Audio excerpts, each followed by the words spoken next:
DNA Studios. Step into a new dimension.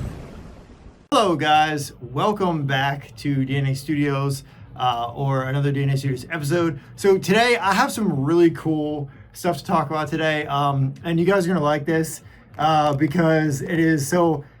Let's put it this way: I've been busy watching some anime lately, and I've also been busy with going to the theaters. Now, I did say in my last video that I was gonna go see Dragon Ball Daima in theaters. Well, guess what? That happened. I went to see Dragon Ball Daima. Yeah, that's right.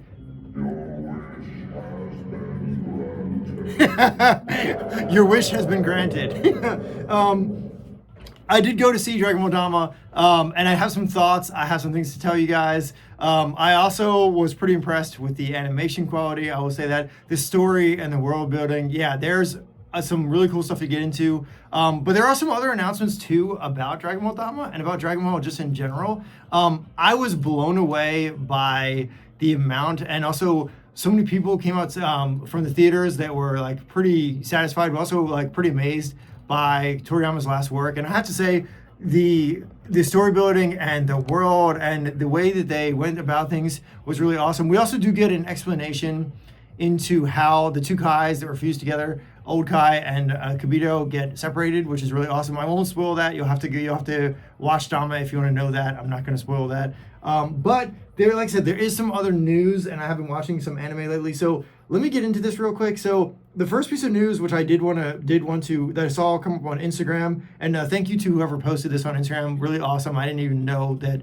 I didn't know about this until, well, I kind of knew, but I didn't. Let's put it that way. I did know about Dragon Ball being back on top, but this was news that came out on Instagram that I actually saw a few days ago, and I wanted to just share this with you guys. So one of the interesting things that came out recently about Dragon Ball and Dragon Ball Daima was this, and this was announced, and Tully was actually sending people out messages and did post a thing about Dragon Ball Daima saying, hey, what did you guys think? But this is cool. I saw this on Instagram, and I want to share this with you. So Dragon Ball is the highest grossing franchise once again, which is amazing. That is kind of cool. We all knew it was going to happen. We knew that Dragon Ball would come back on top once Daima came out, and I think a lot of people predicted this. But it was really cool seeing that. And then a couple other things also happened was that Dragon Ball Daima surpassed Dandadan on Netflix Global Top 10, which is crazy because if you guys know, Dandadan is a newer anime that recently came out, which has been a big hit. And from what I've seen of it, from what I've heard and seen some previews, it's really good. I'm not sure if I'm going to watch it. I haven't quite decided, but hopefully I will check out Dandadan. And if you guys want me to check out that one, let me know. Leave me a comment in the comment sections below. Or if you're currently watching it, let me know. Don't spoil it because I do want to watch it. But I will be, hopefully, I will try to see if I can check that out. I'm not sure whether I'm going to cover that one just yet. The beginning kind of got me a little rocky. Anyway, back to this. So this was really cool that Dragon Ball actually surpassed Dandadan on Netflix. And if you guys didn't know, they did announce that Dragon Ball was coming to Netflix and that Dragon Ball Daima was going to be aired on Netflix and it was coming to Netflix. So this is cool. Just in these pictures of from pictures on Instagram, you can see the animation quality is pretty insane. And yeah, I think I'm actually a little behind on Dragon Ball Daima actually right now because I only saw the first 3 in theaters, and so I haven't gotten up to the Super Saiyan part where Goku turns Super Saiyan, but yeah, I can't wait to get to that part. That should be pretty sick to see Goku power up. Be awesome. So yeah, I can't wait to get to that. Then the last thing I wanted to talk about was this, and it says Dragon Ball Daima is currently the #1 kids show. This is pretty sick because if you guys grew up back in the 2000s or back in the 90s, you'll know that the original Dragon Ball series was a huge success back in the 90s. A lot of people like myself who grew up back in the 90s and who are 90s kids loved watching Dragon Ball back in the day. And it's where everything started. It's how you get introduced to a lot of the characters in Dragon Ball, Bulma and Goku and all the characters in Dragon Piccolo, and it's kind of where the story starts. So for Toriyama to go kind of to do Daima and kind of go back to that, it's like getting a fresh start, but not quite a fresh start since this takes place after Z. and before Super, and also it's a new adventure. So it's like you're going back to the beginning, but with a new adventure, which is really sick. And I really liked the artwork in Daima. I really liked the story building. The demon world was incredible. The animation, the colors, everything about this was really cool. Shut up, Alexa. Sorry about that. So yeah, the animation, the colors, the world. Oh my God, seeing it in the theaters was like, I almost felt like I was in the Dragon Ball universe when I was in theaters. It was really cool. I know that they did a great job with the world building and with the story. They did give an explanation for the Kai. Now they didn't really elaborate too much on how the Kai separated, but they do elaborate into that. How they separated, and they do tell you. There's a few other gaps that I think they fill in too as well, which is interesting. And they do talk about Shenron. The Eternal Dragon, Shenron, looked really cool, and now actually the artwork was really nice. But I thought overall, from the 3 episodes I saw, I'm hyped. I'm excited. I can't wait to watch more of it, and it was fun. But seeing it in theaters with the sound and the big screen really made me feel like I was in the universe. Like when you get introduced into when it starts in the theaters, you feel like you're sucked into this other world, and the artwork was incredible. So yeah, I was hyped. I was really, really excited. I thought it was very well done, and to be honest, I wasn't expecting it to be that great. It kind of blew me away. So yeah, one of the other things I will mention too is that now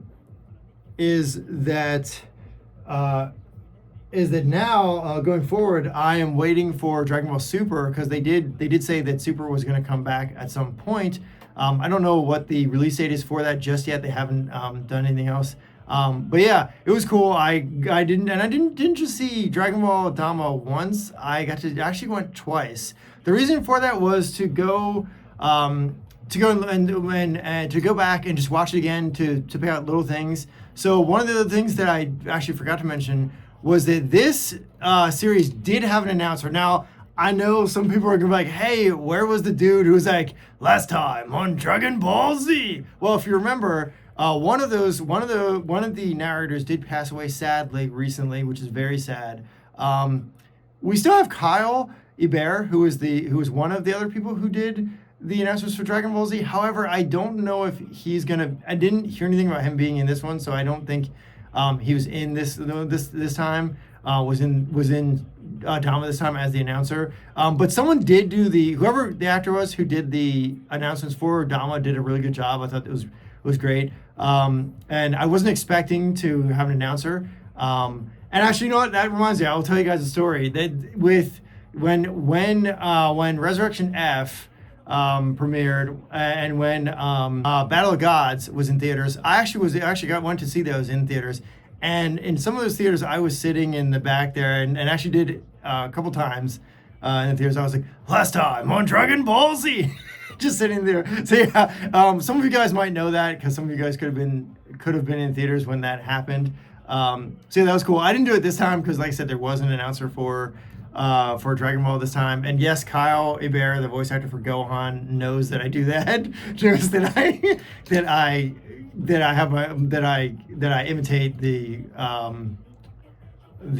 announcer. But yeah. So yeah, this really kind of it was awesome. Daima was really awesome. I'm looking forward to watching more of it.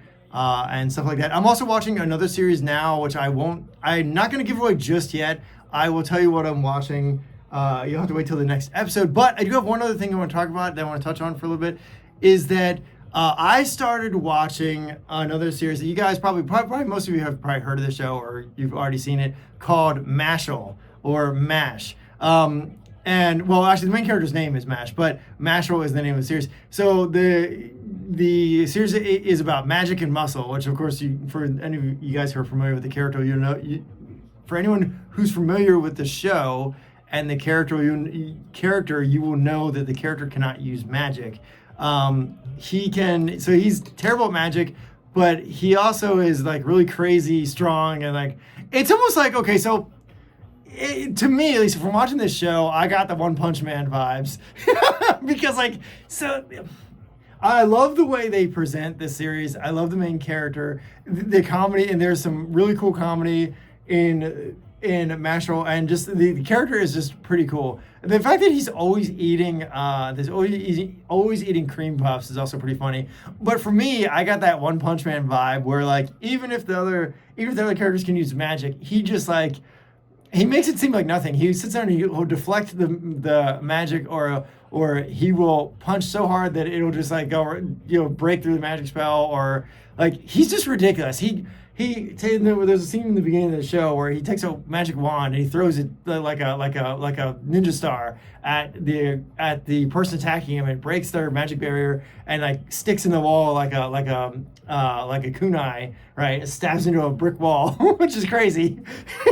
So yeah, the entire show is super funny, but also really cool, interesting series to watch. The theme song, okay, I've had this theme song stuck in my head for at least a week to 2 weeks now. So yeah, then I will say the theme song to the second season is pretty awesome. I love the theme music and the little dance that people have been doing with it. The first season was great, and I just recently finished the second season. I recommend watching both Dragon Ball Daima and also Mashal if you haven't seen this series yet. Really awesome series.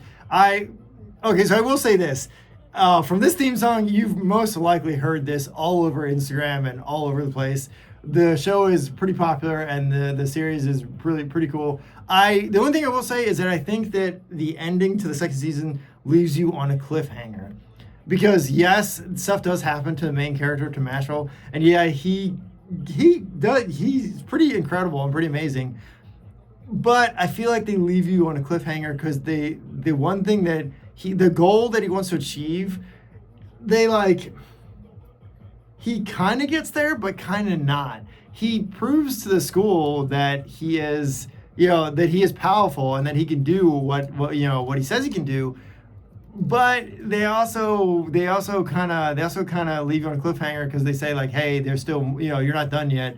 There's still more that you're gonna have to do, and like the whole world is not gonna just be okay with this. You're gonna have to go through a lot more to actually prove yourself and to achieve your goal. So I feel like, without giving any spoilers, I feel like there's more to this show. There might be a third season or another season to this show, and I can't wait because I would love to see it. That's also what I've been busy watching. While I went to go see Daima in theaters, I did watch like the first half of the first season of Mashal, and then I did finish the second season. Funniest part though is that right as I watched, right after I watched the first season of Mashal, they actually announced it on Toonami like the day after I finished watching the very first season. It aired on it. They announced it and it aired on Toonami. So yeah, I was kind of like, wait. I was like, hold on a minute. I actually was like, no wait. You know what? Better yet, I was pretty surprised because I didn't realize that they were gonna. I didn't know. I didn't look at Instagram or look at Toonami's schedule beforehand. So I was pretty surprised. Yeah. I was like, because I had no idea that it was coming to Toonami. And so yeah, when it hit, I was like, wait a minute. I was like, I just finished watching this dang show, and now it's airing on Toonami. So yeah, if you haven't seen Mashal, go watch this series. It is pretty cool. If you guys want to see me do some other thoughts on this, and I will actually maybe cover more and do another piece on this since the show is pretty cool.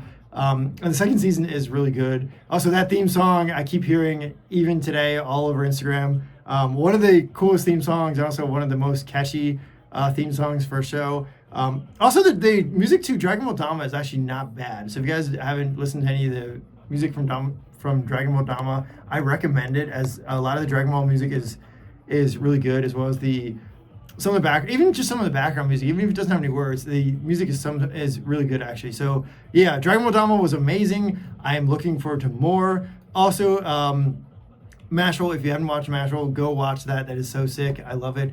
And I will have more for you guys in the next video. Like I said, I am still watching something that I will tell you about next time. Let me know if you want me to talk more about Mashal in the next video, as I will probably do another video on Mashal specifically, since there's a lot more to the show, and maybe even do one with spoilers included, since probably a lot of you have probably seen this one, but if you have not, let me know, or just drop me a comment. Anyway, guys, I hope you guys have a great day.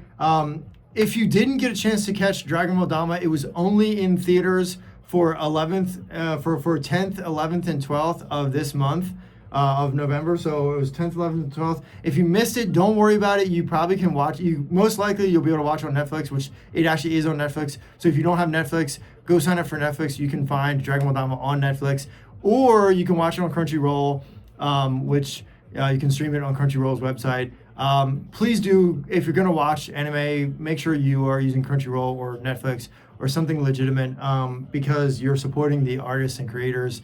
And if you really like anime and you want to see more animation, do use Crunchyroll or Netflix or something where you're supporting the creators. That's the only way, guys, we'll get second seasons to things, and the only way that you will see more of your favorite shows. So I highly encourage signing up for a streaming service and doing things the right way.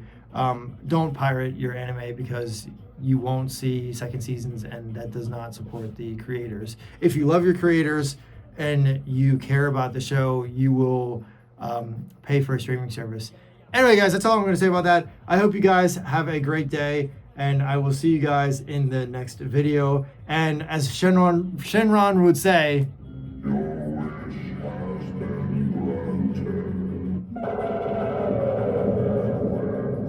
peace, guys. Have a great one.